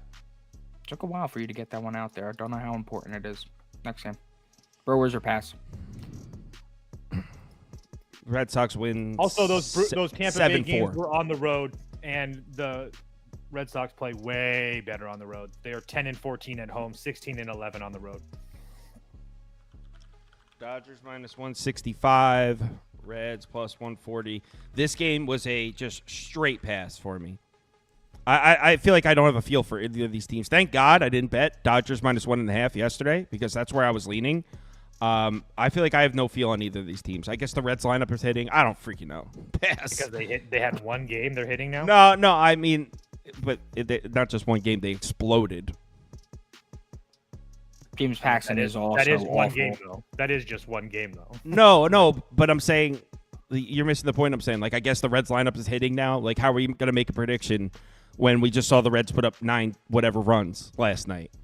We expect them to come out and get blanked. I mean, they were blanked for 7 of the 9 innings. They scored 6 innings and they scored 6 runs in 1 inning. I mean, they hit 2 home runs yesterday. That was it. I mean, I'm not impressed personally. So you're going Dodgers -1.5. I'm not betting the Dodgers because I don't trust Walker Buehler right now in this state. But I would disagree with the statement that the Reds bats are back. But yeah, I didn't say that. I'm just saying it's unpredictable. Okay, it'd be over a pass for me. The weather, just like yesterday, I probably should have just played the over yesterday. But the weather in Cincinnati is just absolutely fantastic. The wind blowing out a little bit. So it'd be over or pass for me. I'm probably actually going to play the over. He said, I don't know how you could say that you that you don't know if the Reds are going to hit or not, and then you go, but I don't trust Walker Buehler in today. So you're saying the same thing. I feel like that yesterday was. I felt like multiple people were going to say that, and when you look at that, I just didn't feel like it. I felt like they scored 2 runs in 2 different innings. I like teams that score runs over and over and over again. No, I know, but the overall point is I don't trust the Reds lineup to not score today, which is kind of what you said also. Prop Beaver? Yeah, damn. I wish I just took that over yesterday. That was free. For this one, I guess I would have to lean the same way as Toast. I mean, over. Buehler absolutely dominated the Reds last time out. I know that because I had the Reds first 5 team total over. They didn't do shit. And then Hunter Green also looked fantastic his last time out against the Dodgers. But now you're getting Hunter Green at home, a place where I like him significantly less. You got the Dodgers who yesterday they saw Ashcraft got shut down the first time, rocked him the second time around. Could see the same thing here. And then on the Red side of things, Walker Buehler, yeah, he pitched well against him the first time. Can he do that twice in a row? That's pretty tough coming off of that injury. I'm not going to forget the first 2 starts or 3 starts or whatever, where he looked absolutely awful. So over or pass, but I mean, I don't know if I actually get there. Yeah, I don't know about this game. I guess if you put a gun to my head and force me to bet, it would probably be Dodgers -1.5, but pass. Cubs Cardinals. I bet this one. I gotta admit though, I liked my bet yesterday in the game that got rained out a lot better than I like this one. Me too. So I had me and Toast both had the Cardinals. I had it at +135 yesterday. Obviously, the game got rained out, and now we're not quite seeing the same matchup. It was supposed to be Imanaga, which is why the Cubs were so heavily favored. Now we're seeing Tyone. Still Michaelis, though, and I still think Cardinals are the side. In fact, I don't know how. So much so that the price is making me a little uncomfortable. But I'm on the Cardinals here. I bet it at -115. I'm already in on this one. Cardinals bats have been top 5 lineup in the last couple weeks, last 2 or 3 weeks, and the Cubs bats have been a bottom 5 lineup in that same time. So unless you think that Tyone is that much better than Michaelis, which he's not to mention Michaelis hasn't even been that bad. So it sounds like Toast, you're on the same bet, right? Yeah, it would be St. Louis. I haven't bet them yet just because I just don't really love the fact that Michaelis got ready yesterday and then got rained out. Exactly. Did he get ready? You brought that up to me before, and every time I think I've backed 2 guys in that scenario this year, and they have gotten He actually warmed up and got ready. That was then they don't have to go, and then they get up and they go. This is just like Jordan Montgomery in the Bees game. This is the same type and of Sonny Gray in the Brewers game. Yep, and he got shelled. So again, I lean St. Louis. There's again, no question about that. If I had to pick a side to be St. Louis, I'm very worried about Miles Michaelis. The one thing that I will say though is that he is a veteran, so he's been doing this for a very long time. He knows how to deal with this. I have a hard time believing this Cardinals team, who's in the thick of a playoff race right now. I understand it's very early, but they're in a spot where they can't really afford to lose games. I don't think they're throwing him out there unless he's comfortable. Cardinals are 8-2 their last 10. Cardinals are one of the hottest teams in Major League Baseball. No one's talking about right now. And Miles Michaelis has a really good history against the Cubs. Not to mention the Cubs can't hit for shit anyway. And the Cubs are playing like dog shit. 3-7 their last 10, 8-12 their last 20, 14-16 their last 30. They're not a 500 baseball team or even close. So St. Louis has everybody rested and available in their bullpen. I actually think they have the starting pitching advantage. But again, the situation with yesterday's holding me off. Someone's saying that ESPN Bet has Liberatore listed as the starter. Action Network has Michaelis, ESPN Michaelis, I saw yesterday when I was looking over the slate, it was Libertor. And I put that in the spreadsheet, but that's just what Action had. And I'm seeing Michaelis. It's Michaelis, right? Yeah, I'm seeing Michaelis on Baseball Reference. So yeah. Prop Beaver, would you agree? Cards? Oh no, you don't bet cards. No, I I mean, they're winning now. You want to see the Cards lose? Just wait. So no, I won't bet the Cards. I think that in this scenario, yeah, the thing holding me off is that stupid delayed game thing. Because now I'm thinking about even Freddie Peralta screwed me earlier this year against the Pirates. Someone in the comments said I keep getting screwed in that spot, so I'm not going to do it again. It's like the definition of insanity is doing the same thing over and over again, expecting different results. I can't do it again. Yeah, so I hear you on that. To be honest, I didn't even think that through, and I probably should have considered that. I'd still bet the Cards, though. Yeah, if there's any lean there, it's definitely the Cards. Tyone ripe with regression. Michaelis owns the Cubs at home. Yeah. And also, I mean, the Cardinals really, where they're doing most of their damage is the bullpens anyways. So even if the Cubs win the first 5, Cardinals have been killing bullpens lately. Phillies are in Coors, coming off a loss. So mad I didn't bet this. I'm so mad. Just the cowards don't get paid out, Toast. Did the Rockies win yesterday? I didn't get the check. I was so pissed off with yesterday. Wow, they won that in the 11th. To a T too. The Phillies. Exactly what was going to happen? Phillies scored 0 runs in the 10th, 0 runs in the 11th. They won in the bottom of the 11th with the Rockies bullpen just unbelievably taxed. I know, with no bullpen. If you going into the 9th inning tie game with the Rockies bullpen the way it was, I'd be like, yo, I'd put 1,000 on the Phillies right now. Like, oh yeah, and lay juice too with it too. I mean, yeah. So yeah, the Phillies coming off. We got Dakota Hudson. You got Aaron Nola starting. Obviously, Nola's been very good this year. I'm sure one of you guys have looked. Aaron Nola's history in Coors. I typically fade Aaron Nola when it comes to the Rockies, but that's usually at Philly. I don't know his Coors history. Toast, can you elaborate? Well, I can elaborate. So last 5 starts against Colorado, the 2 of them on the road, both losses. First one, he went 7 innings, gave up 6 hits and 4 runs. That was last year in 2023. 2022, we went 5 innings, 5 1/3, 6 hits, 2 runs. They lost that game as well. And just for the record, the Phillies have the only games that the Phillies have won with Nola on the mound against the Rockies has been by 1 run, 4-3, 2-1. And then all the way back in 2021, the Rockies won 5-4. So every single time that these two teams play, it's a 1-run game. So if you really wanted to play plus 1.5 with the Rockies, I don't hate it. But I truly believe that all the value is on the Rockies here.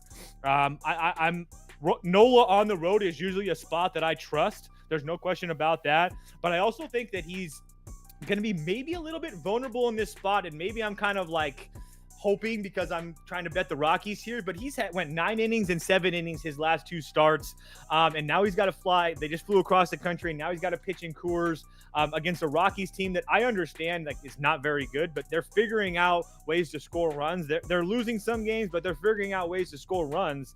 And Dakota Hudson's been the definition of average. There's no question about that, but his last 2 starts against Philadelphia in 23 and 22, 11 innings, 7 hits, 3 runs. It's not like they're fucking throttling this dude.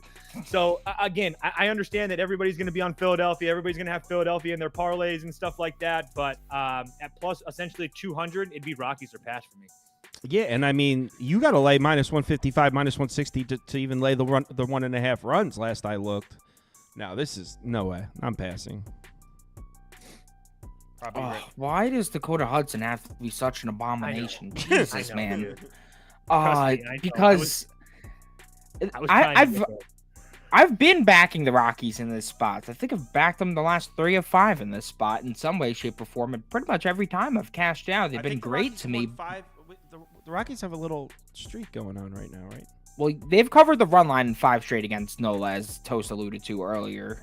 They never give this dude run support. Nola. The Phillies never give Nola run support when he plays the Rockies. At Coors, away from Coors, never. But the problem is that Dakota Hudson is such an abomination at Coors that I don't think I could get there.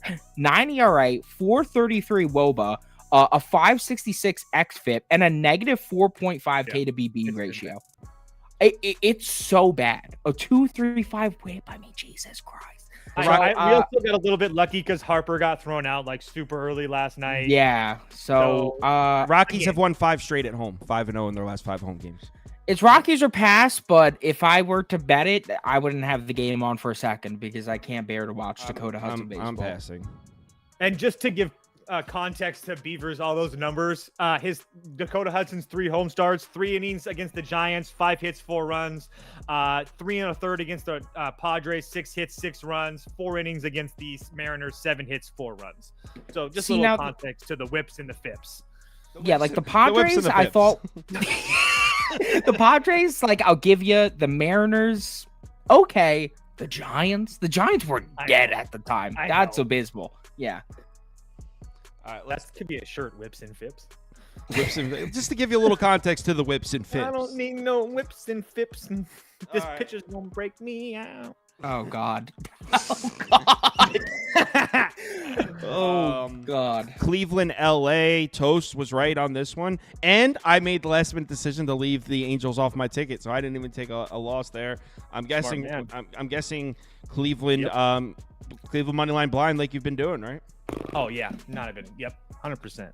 No question. Just keep on betting the team that just keeps on and paying you. 14-6 their last 20, 9-1 their last 10. Just set it and forget it, guys. It's just like the Cleveland Indians or Guardians are just like Broncos back in the day. Set it and forget it, baby. I mean, you can't argue with 9-1, 14-6 in the last 20, 9-1 in the last 10. It's kind of tough to argue with numbers like that. This bastard just said the I word. What did he say? I said the I word. I said the Indian word. You ever see people in the comments they like refuse to not call them that? It's like wild. Oh really? Yeah, it's like guys, let's grow up. What? Okay? Who cares? Prop Beaver, do you agree? But yeah, Bibby's been really. Yes. Bibby had 2 bad starts. Over his last 7 starts, Bibby had 2 bad starts at home. His 3 starts on the road at Boston, 5 innings, 5 hits, 1 run. At Atlanta, 7 hits, no runs. Or I'm sorry, 7 innings, no runs, and then at Texas, 5 1/3, 3 hits, no runs. Bibby's been really good against them. He did get hit up by these guys earlier this year, but in last year he went on the road to LA, went 7 innings, gave up 2 hits and 2 runs. So I think Bibby plays well or pitches well here tonight. He's got a full rested bullpen behind him as well. Yeah, just gonna keep on playing the Indians, our Guardians. Now that you guys said that, now Jesus Christ, now it's in my head. Yeah, right. Now Toast is the one saying it. Yeah. I mean, I guess it would only be Cleveland. You are paying a little bit of a price at this point, though. You want to know how the Guardians are hot? When the Guardians are beating my beloved Angels against a lefty, that's when you know it's time. I mean, Jesus Christ. I mean, the Angels couldn't stop paying me out against lefties. It was free money. And then last night, Patrick Sandoval. I did. Trust me, Toast. I didn't get to that part. Naylor hit a homer last night too. Naylor hit a homer. It was getting frustrating. It was getting. I was just saying, when Frigo hit it right off the bat, you guys were up early, and I was like, "Fuck, I couldn't have faded the Angels against the lefty." And then when he, I get what you're saying. Yeah, and no, but Sandoval. It was free bases night. It was fucking 7-Eleven free Slurpee day for Sandoval. He was handing them out. What the hell was he doing out there? Free bases night. I think it's Guardians or pass. I mean, Tanner Bybee has been awesome on the road this year. Yeah. He got shat on by the Angels early this year. If anything, I feel like this is a really nice revenge spot for him almost. Should be coming into this one pissed off, angry, and motivated to go ahead and F them up. And then on top of that, the Angels against a righty, that's a completely different ball game, folks. I mean, yeah, sure, they put up 4 on Christian Javier, who looks pretty vulnerable right now, but otherwise, we're looking at 6 innings, a 2-run ball from Hunter Brown, 6 innings, a 2-run ball from Lorenzen, 6 innings, a 1-run ball from Jose Urania. So their production against righties has been very inconsistent, while against lefties, it's been absurdly consistent. So I think that if there is a spot where we could kind of fade these Angels bats back a righty, I think that Bybee does really well here. His earned run line is only at 1.5 in this spot after getting rocked by them in the previous matchup. I feel like that says a lot to me as well. And then Jose Soriano, I'm sure you know by now, sure you heard, the home splits. The dude's not good at home. He hasn't been great against lefties. How he was able to go into Cleveland the previous time and pitch a gem against a bunch of lefties, I don't know, but that was on the road where he's been much better. Now he's going to be at home. I think we see some regression there. And then on top of it, the Angels bullpen at home is, I think, a bottom 3 bullpen in terms of ranks. And the Guardians bullpen, I mean, what Class A is doing out there right now is special. So, yeah, Guardians are pass. Wow. is this price almost a bit weird? But I don't think so, only because the previous matchup, Soriano beat Bybee, I believe. I believe it was this exact pitching matchup. So if that's the case, I don't think this line's that weird. Either way, I'm going to be adding this to my ticket. The Guardians won't stop right now. Someone said, fun fact, Toast is 2-6 every time he says blindly take a team. Well, he's been saying that with Cleveland for a week, and they've won 7 in a row, so I don't even know how that's... And with Kansas City as well, so I don't know how that's possible. Yeah. Fun fact, I'm a liar. All right, let's go to the next game. Fun fact, I Don't lied. get me wrong, I say a lot of wrong shit, but just saying. Fun fact, I tell lies in comments. Yeah, it's like, okay. All right, next up, Yankees in San Diego. Oh, shit. I could only laugh at this one. The fact that he actually gave up 7 again, like that actually just kind of made me laugh. Well, who, Darvish gave up 7? Yeah. I That mean, just like kind of made me laugh. I didn't bet this one, but I'm 1,000,000,000% down to bet the Yankees. Like, I look, I know it's Cease at home, but Stroman seems to be coming around a little bit. I'm not even a Stroman guy, but he seems to be coming around a little bit. And if the Yankees bats are hot, Prop Beaver always says it. If they're hot, you can't step in front of them. So if you think the Padres get to Stroman, I feel like the smarter way would just be to take the over at 7.5. Toast, do you think Cease is going to shut the Yankees down? I don't know about shutting him down. Yeah, this is a hard one. I kind of want to bet the Yankees as well. Here's my issue, and I'm not even like being a San Diego homer. I want to bet San Diego first 5. Because I want to just isolate Cease against them because he did pitch really well against the Yankees last year. The previous starts before that weren't so good. But if you look at Marcus Stroman, his last 2 starts have been fantastic. 6 innings, no runs against Minnesota, 7 1/3 against Seattle. But both of those teams' offenses don't really do much for me. The teams that he has faced that have a little bit of offenses like Milwaukee or Houston or Oakland at the time, he was giving up some runs. So I think that San Diego has an advantage in the first 5, but I think when it comes to later in the ball game, I think it would be Yankees here. So it'd be San Diego first 5 or pass for me. Wow. But if you wanted to bet the Yankees, I'm definitely don't hate it as well. I like the fact that San Diego got all their bullpen guys rested yesterday. Again, the only reason I bet San Diego yesterday is because of the line movement. Like, I didn't think that they were going to win that game, but I thought that the books were trying to tell us something. So it is what it is. But yeah, it would be San Diego first 5 or pass for me. But again, I don't know if I'm going to bet it or not. It would only be Yanks or pass for me. I was kind of curious. This is one of the ones I had on the list of possible bets. It would only be Yankees. What do you think, Prop Beaver? This is a really tough one, in my opinion. I feel like yesterday it was more so. Tough one, Shoop. I feel more so it was it felt easier yesterday because the Padres were facing a lefty, and no matter what, no matter who's out there, this team can't hit a lefty. But against righties, I mean, Frankie Montas, say what you want about Frankie Montas. Dude's been awesome at home this year. 6 innings of 9 hit, 4-run baseball. Jesus Christ. They got 5 off of Martinez. They got 6 off of Elder. They got 2 off of Ronaldo Lopez, 3 and 3. So they're scoring runs off of starting right-handed pitching. But so are the Yankees. In fact, honestly, the Padres have been a bit more consistent lately, which is crazy. You are getting the pitching edge, and you're getting it at a cheap price. The Yankees are now plus money, by the way. And why is it plus 100? That's where like I don't know if I should just take them. And the total's down at 7. That's what I'm saying. Like, how does this is like yesterday? Like, it's like they're letting you take the Yankees. Like, I'm not even talking shit right now. Like, if it's going to be an under game, then how do you not take the Padres? I feel like, right? Isn't that the mindset? Probably should have hit. I mean, it was the home run late, and to Beaver's point, the Padres have faced a lot of lefties since May 15th, and when they have been facing a ton of lefties. And when they face a lefty, they don't score. As soon as they face a righty, 9 runs, 6 runs, 7 runs, 6 runs. They face a lefty, it's 0, 0, 0, 0. Everyone's saying right now, the books are reeling the Yankees money in. They're begging you to take the Yankees. Padres is the play. Do you guys have short memories? What the hell happened yesterday? It was the same exact thing. They were begging you to take the Yankees yesterday. I took the Yankees. They won by 10 freaking runs. It was the same thing yesterday. Stroman, if this was at Yankee Stadium, I would feel so much better about taking the Padres because Stroman at home in Yankee Stadium, the dude's been so much worse there this season. And then the Padres on the road have been like an awesome offense. So them against righties, them on the road, that's a top 5 lineup. Stroman at home, I think that gets me to the Padres here. But it being at San Diego, I think this is a pass. A pass-a-row, some would say. A passeroo? No one would say that. Yeah, Some would say. I know a guy. All right. So next up.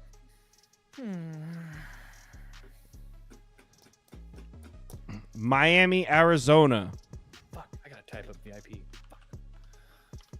Just get the picks Zach out. if you- Allen was this I am. close to being dead to me yesterday. I just This hate doing close. that. Oh, he's dead to me. Not that I really care, but I had Yeah. already lost the parlay. But yeah, Yeah. I'm just more mad. I'm more mad that I let Sauce bet Miami and I didn't bet Miami. Mhm. And Shout out to It the was Fish. Shout fucking out Zach Miami. Allen. Shout out Marlins. it was Shout out Pitbull. Shout out 305. Zach Allen on the mound, a guy that I've been talking shit about this whole year. I know. The Miami team that I love to bet as a plus dog, and I fucking take Zach Allen. And you did like the most untoast thing I've ever seen. I You took know, Arizona I know. money line in a parlay with Gallen. know. Like, what the hell I was know, that? just a idiot. Just a yeah, And unbelievable. I don't know. I liked it too. I even put in the Discord a Miami Marlin GIF, and I was like, top bet tonight. Like I said it like sarcastically, but I really did like it. Plus 160. Shout out Miami. Shout out 305. Shout out the Marlins. Shout out the Fish. So do we go back to the Marlins, who are now 8-3 in their last 11? The Red Hot Fish. I'll say it. The Red Hot They are Fish. red. They are red hot, but Sixto Sanchez. Oi, if he can get out of the Sixto. first inning, he'll be all right. Oh yeah, well yeah, I forgot. Well, dude, why doesn't Miami do the very simple fix that everybody else is doing? Same thing. Bring a friggin' opener in, for God's I sakes. know, right? Yeah. Throw this guy a freaking bone here, please. Pretty much every other pitcher who's getting their opener is actually pitching extremely well. Like Bryce Wilson yesterday. The books were basically begging you to take his unders. They were like, please, please. He's good, I promise. And he had a good game because of the fact that they had somebody open for him. It's that simple. I hate the opening thing, but it's actually pretty goddamn smart. And I don't know why the Marlins haven't employed that yet. Maybe if the Marlins employ that, I will consider a Miami bet. But I don't know if I could legally do so, considering how pissed I think Sixto Sanchez is. One thing I will say, though, is that starting left-hand pitching against the Marlins game logs, if we go ahead and we look at those, if we look at the lefties who are facing the Marlins away from Miami, they have picked up steam against lefties who are going to Miami. But if you look at the lefties that the Marlins have faced away from Miami this season, 0 runs, 9-inning shutout, 2 runs, 2 runs, 8-inning shutout, 5-inning shutout, 7-inning shutout. So they can't hit a lefty on the road to save their lives. At home, I trust the team to hit a lefty. On the road, I don't know. What makes this more tough? Actually, 1, 2, 3, 4, 6 straight lefties have recorded a win against the Marlins at home. But the thing is, Jordan Montgomery is stunk at home this year. This dude can't pitch in Chase Field. So that's what makes it a bit more interesting here. I don't know if I'm going to back a Jordan Montgomery bounce back in some way, shape, or form, but that is what I'm looking at here. I'm not trusting 6, though. I understand my people from Marlins Nation. If you want to go ahead, I'm rooting for you. But 6, though, you're not on my team. So Jesus Louise, is this a passeroo? Yeah, it's a passeroo. As my great friend Louise once said. Jesus, you said the funniest part is you said Jesus Louise in yesterday's show and you weren't trying to be funny. You were like, Jesus Louise. No, you think I say anything not trying to be funny? I ooze funny, okay? Comes out of me. So The Loch Ness Monster. Marlins, that was awesome yesterday, but no way, no way, not tonight. I got my cash. I think Arizona wins the game, and I think Montgomery deals. So honestly, I wouldn't even be opposed to throwing a few dollars on Snakes -1.5, or maybe a Miami team total under. Maybe something. I like Arizona in this game, but the price sucks. So Yeah, I'm not there. I would be on Miami. I don't know if I'm gonna bet it, but let's just take a look at this really quickly. Sixto Sanchez, his three starts on the road at Atlanta, not a really good landing spot. On the road at Oakland, at the time they were kind of surging. He went 4 innings, gave up 3 hits and 2 runs. And then on the road at Detroit, 4 2/3, 5 hits, no earned runs. He had 3 of them that were unearned. So it's not like Sixto Sanchez is getting throttled. stop it. Throttled on the road. and then we have a rested, fully working Miami bullpen with Scott, Puck, Bender, all those guys ready to go. And we've talked about how with Puck back in the bullpen now that's a different Miami look in as far as that bullpen goes. And then if you take a look at the Arizona bullpen, who do we trust there besides like maybe Justin Martinez? I mean, that's the only guy that we really Toast, trust. I know what you're doing right now. You're trying to make up for what happened last night. No, I'm not betting it. I'm just trying to give everybody an example. Sixto Sanchez, Arizona don't stop. shouldn't be laying fucking 182 with Arizona or laying -1.5 with them as a home team. So I'm just making sure they don't take your words and then go give a losing bet. So wait, hold on. Someone does dog of the day. I thought dog of the day yesterday was Giants money line, wasn't it? Yeah, it was the Giants. Yeah, so someone goes Marlins dog of the day yesterday cash, and then someone else goes no, the dog of the day yesterday was Cincinnati. I think you're both wrong. I think it was the Giants.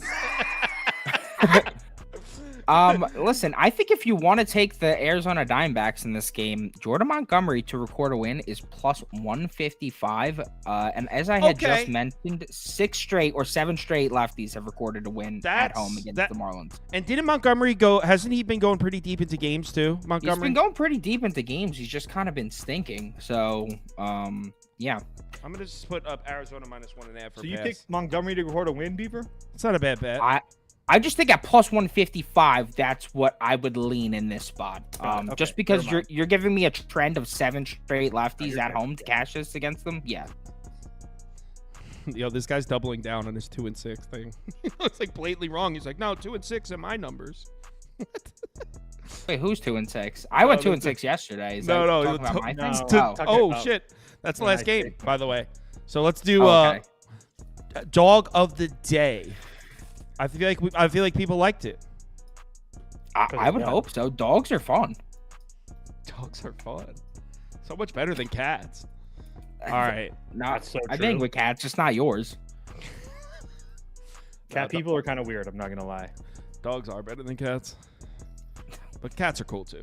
I like any sort of unless their name's LeBron and a freak. Well, like if you're like in your situation, Kyle, like I get the cats because it's not like you're gonna want a dog. And well, no, I'm getting dogs, but you have a house now. Yeah, I didn't have a yard. I lived upstairs in a condo. I couldn't get a dog, literally. Exactly. So you have to worry about them barking on stream. Oh, it's the worst. No, man, they'll be outside. That yard's gonna get fenced in. You wait till you see it, man. If my dog ever barked on stream, I would be so embarrassed. I'd be so mad. You'd sick them. I'm getting 2 dogs, brother and sister. Ready for this? Their names: Parlay and Bookie. Okay. What kind? I like those Burmese mountain dogs. Okay. I don't know if you ever seen those. I have. I'm getting 2 dogs too. Their names are Davis and Schneider. Oh, touche, Beaver. Yeah. So I'm really into I'm kind of big into dogs. I really like training them and stuff like that. So. Yeah, they're awesome. So Pirates. We're doing dog of the day, by the way, right now. That's what I'm typing in. So this is the first round of voting for dog of the day. Cast your votes. We'll get like the first finalist, I guess we could call it.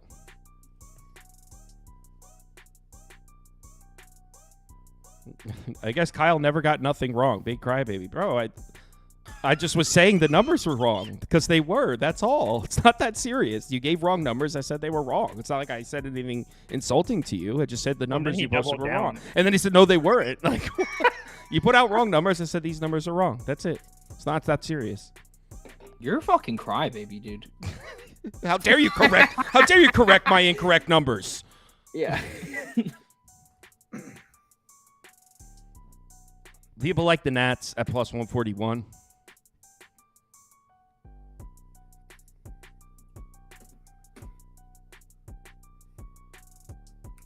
Well, he says how when it's my numbers. Well, if your numbers are leaving data out, you skipped over 5 wins, then they're wrong. You're saying Toast's record is this when it isn't. Who cares if your numbers are wrong? If I skip over the last 10 Pirates games and say the Pirates are 3-1 in their last 4 games, but I skipped over 10 games, then my numbers are wrong.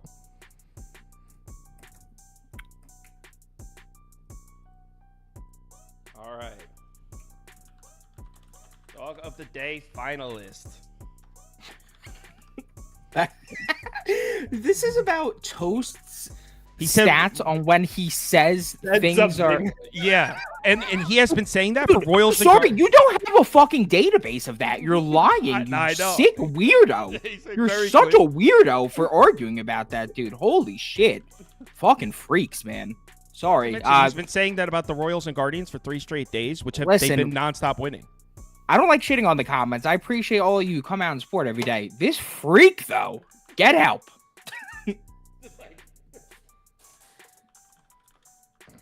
194. Did anyone? Nah, we're not putting the Yankees in at plus 100. Actually, they are a dog. Yeah, I was gonna say they You should. know what? I mean, let's why do not? it. Let's do it. But that's gonna win, though. Everyone's gonna take the Yankees at plus I was 100. gonna say it's probably. I sent you an underdog. I thought I. Thanks, smelled pal. Hey, hey, thanks.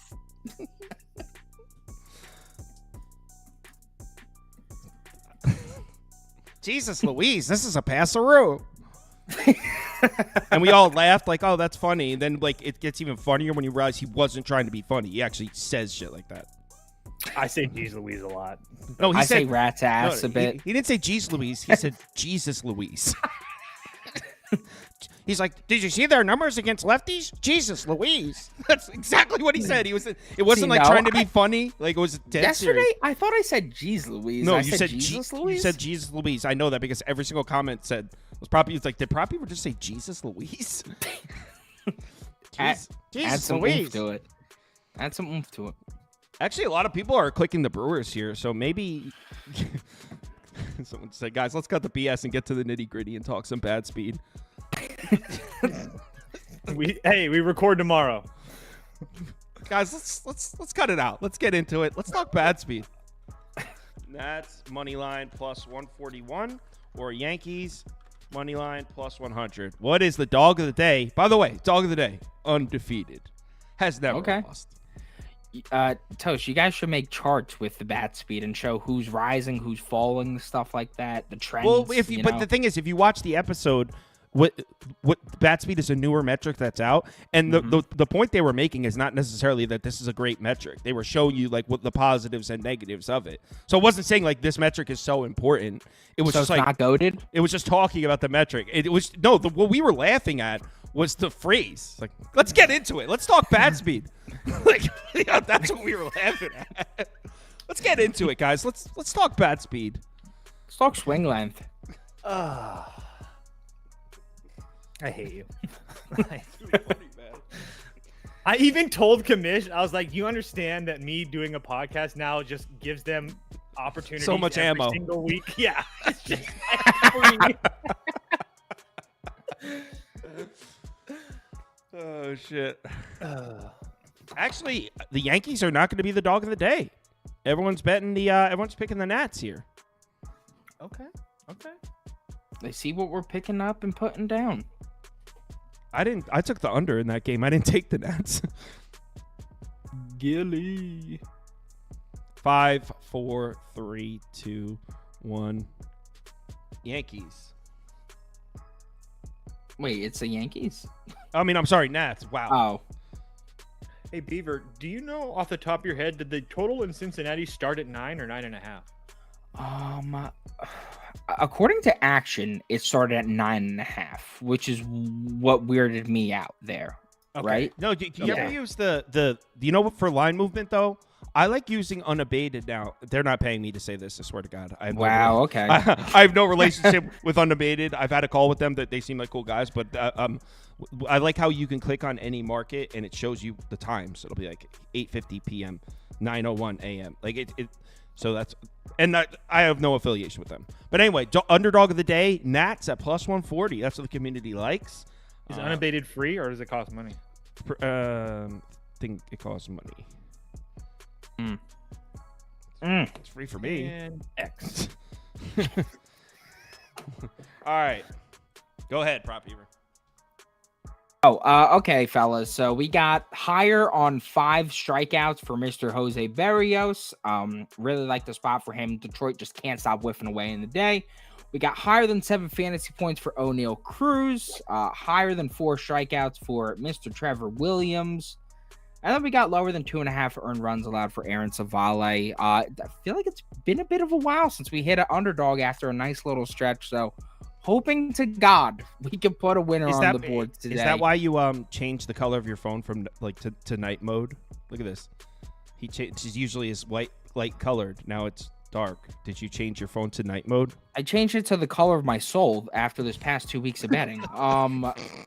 But all right, yeah, so if you don't have an underdog account, it's available in any state highlighted in this map. So if you're in one of the states highlighted in yellow, head over to the website or download the app, Underdog Fantasy. When you make your account, make sure to use the promo code BET, B-E-T. That'll get you a $100 deposit bonus match. So you deposit $100, they will give you a free $100 to play with.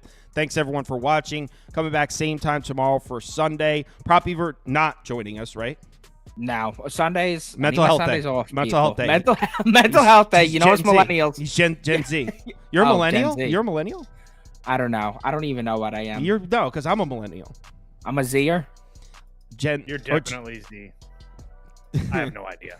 You know, you're definitely the type to take a mental health day. Whatever generation that is, that's you. Yeah. I mean, yeah. Me and Toast will be here. Yeah. So I will talk to you guys later.